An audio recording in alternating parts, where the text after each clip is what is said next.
спаси душу, я в солдатский ушел.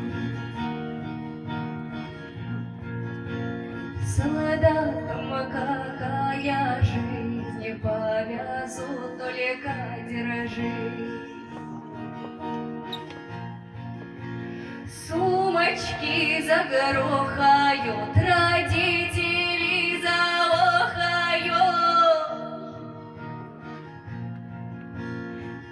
Говорят, что горя нет, горе начинается. У военного стола залетка призывается.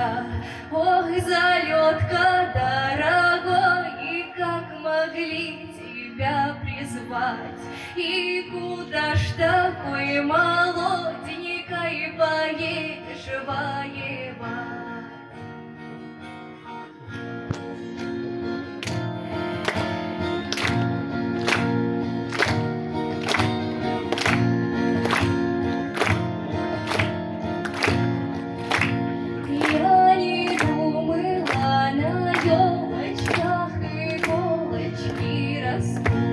Я не думала, что милому винтовочку дадут. Я иду, а мне навстречу кустики смородины.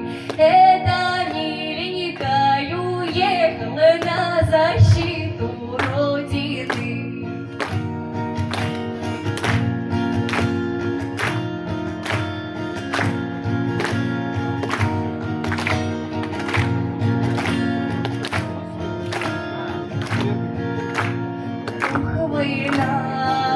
Война, да что же она наделала?